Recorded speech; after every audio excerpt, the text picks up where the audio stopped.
Peux-tu nous indiquer à quelle occasion se lancer dans un projet philanthropique? Il n'y a pas de moment plus indiqué que d'autres. Cela peut se faire toute sa vie durant. Néanmoins, nous constatons que les familles ont de plus en plus envie de donner du sens à leur action, dans une logique de responsabilité et d'œuvrer à un monde meilleur, en rendant en quelque sorte ce que la société leur a donné à travers le succès familial. La philanthropie, c'est affecter de manière irrévocable une partie de son patrimoine au bien commun.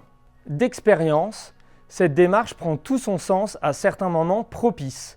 Par exemple, à l'occasion d'une succession, d'une cession d'entreprise permettant une monétisation de la fortune, ou encore d'un événement particulièrement impactant auquel la famille est confrontée, parfois tragique malheureusement. Et quelle cause aider? Le champ des possibles est relativement large. Il est défini dans la loi nationale de rattachement. Souvent, cela peut aller de l'éducation à l'insertion sociale et professionnelle, en passant par la santé, la lutte contre la pauvreté, les droits des personnes défavorisées ou encore la préservation de l'environnement et du patrimoine.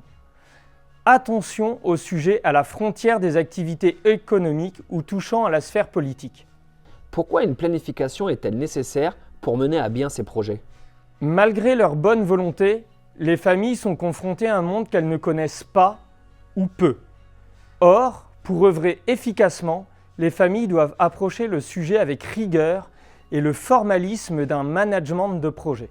En premier lieu, il faut s'assurer que le projet reçoit l'aval de tous ou d'une majorité qualifiée, cela pouvant engager une partie sensible du patrimoine familial. Puis dans la mise en œuvre, il convient d'arrêter les causes à soutenir et définir des objectifs, les moyens financiers alloués, la durée envisagée de l'engagement, l'investissement nécessaire des personnes, les règles de gouvernance, le contrôle dans un temps long des actions. Comment choisir la forme juridique ou le bon véhicule? Souvent, en raison d'un ancrage familial, le véhicule choisi sera mis en place dans la juridiction nationale de la famille, même s'il peut y avoir des exceptions. Classiquement, et si l'on met de côté les fondations spécialisées de type universitaire et hospitalière par exemple, le véhicule national de référence est celui de la fondation reconnue d'utilité publique. Elle est usuellement soumise à l'agrément des autorités et à des règles de fonctionnement, gouvernance et supervision relativement strictes. Suivant les cas et les pays, d'autres solutions plus légères peuvent s'avérer pertinentes. Par exemple, la fondation abritée, encore appelée sous-égide, qui est placée sous l'autorité d'une fondation reconnue d'utilité publique dite abritante.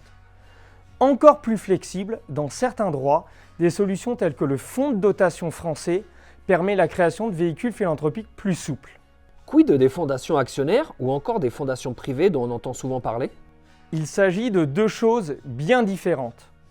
La fondation dite actionnaire est une fondation à laquelle est apportée, par voie de donation ou legs, une participation importante dans une ou plusieurs sociétés, dans l'optique que la fondation possède cet actif à long terme et bénéficie des distributions de dividendes pour mener ses activités philanthropiques. C'est assez fréquent et fait l'objet de cas très connus, Novo Nordisk, Carlsberg ou encore Pierre Fabre par exemple, ou encore André Loche à Luxembourg. A l'inverse, la fondation privée est un véhicule hybride à la frontière entre le véhicule philanthropique et le véhicule d'investissement familial.